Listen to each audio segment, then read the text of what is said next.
ইরানের অতি গোপন সামরিক ঘাঁটিগুলোতে কে রাখছে নজর, আমেরিকা নাকি ইসরায়েল? সম্প্রতি খামেনির এক কড়া হুঙ্কারে রীতিমতো কেঁপে উঠেছে পশ্চিমা বিশ্ব। কিন্তু প্রশ্ন হলো, শত্রুরা যে গোপনে তাদের উপর নজরদারি করছে, এ অসম্ভব গোপন তথ্য ইরান আগে পেল কোথা থেকে? গুঞ্জন উঠেছে ইরানের আকাশে এখন পাহারা দিচ্ছে রাশিয়ার এমন একটা রহস্যময় এবং ভয়ঙ্কর স্পাইরোপ্লেন বা গুপ্তচর বিমান, যার অস্তিত্ব নিয়ে খোদ আমেরিকার গোয়েন্দারাও সন্দেহ ছিল।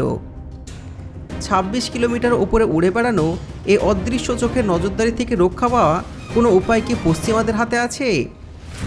আজকের ভিডিওতে আমরা উন্মোচন করতে যাচ্ছি ইরান ও রাশিয়া সেই গোপন স্পাইরোপ্লেনের অজানা রহস্য। তো চলুন শুরু করা যাক আজকের ভিডিও।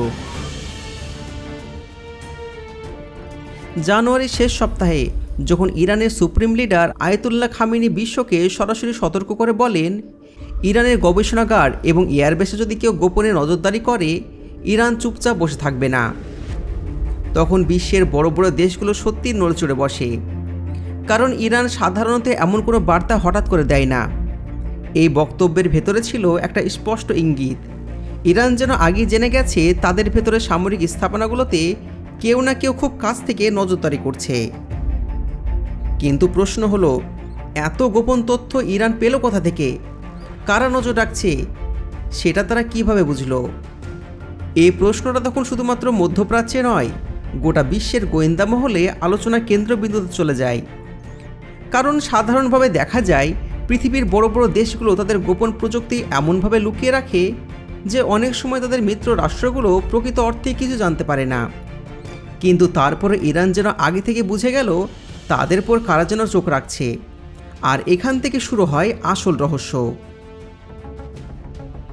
অনেকে মনে করেন এর উত্তর লুকিয়ে আছে ইরানের হাতে থাকা রাশিয়ার এক রহস্যময় স্পাইরোপ্লেনে।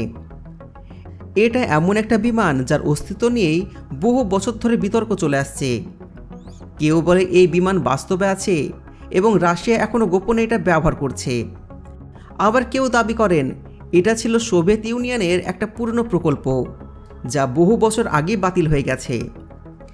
কিন্তু সাম্প্রতিক ঘটনাগুলোর পর অনেক গোয়েন্দা বিশ্লেষক এখন বিশ্বাস করতে শুরু করেছেন এই বিমান শুধু টিকে নেই, বরং আগের চাইতেও আরও আধুনিক রূপে আবার বিরাজ করছে।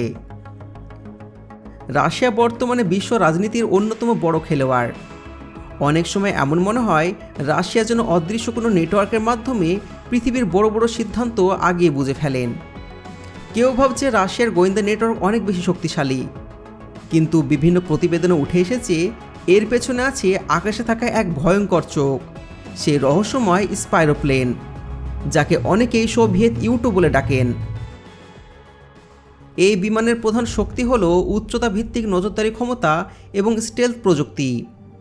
বলা হয় আধুনিক বিশ্বের অনেক উন্নত রাডার সিস্টেম দিয়েও এই বিমানকে সহজে ট্র্যাক করা যায় না, কারণ এটি পৃথিবী পৃষ্ঠ থেকে প্রায় ২৬ কিলোমিটার উপরে উঠতে পারে।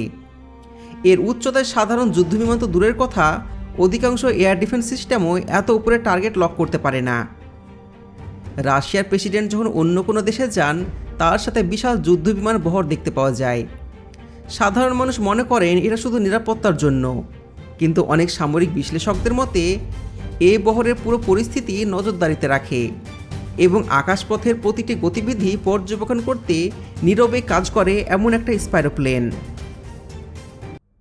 বলা হয় এই বিমান থেকে রাশিয়ার প্রেসিডেন্টের ভ্রমণ রুট, ফ্লাইট সিকিউরিটি এবং আশেপাশের সামরিক প্রস্তুতি প্রতিটি তথ্য সংগ্রহ করে বিশ্লেষণ করা হয়।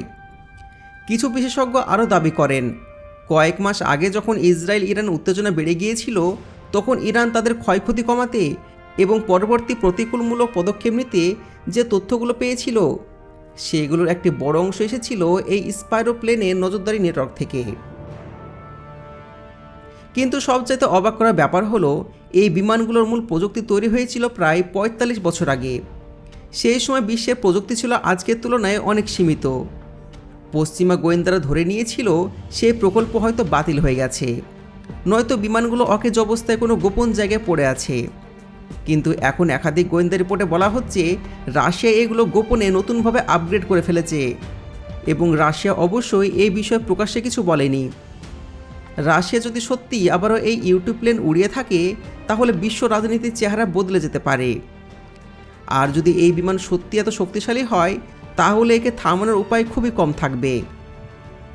তাই বলা হচ্ছে যদি এমন একটা বিমান আসলে ইরানের আকাশে উড়িয়ে থাকে তাহলে ইরানের আকাশে কোনো গুপ্তচর ড্রোন বা স্যাটেলাইট ড্রোন ঢোকার সাহস পাবে না। হয়তো এই কারণে ইরান বারবার বলে আসছে তারা জানে তাদের আকাশ কীভাবে সুরক্ষিত রাখতে হয়।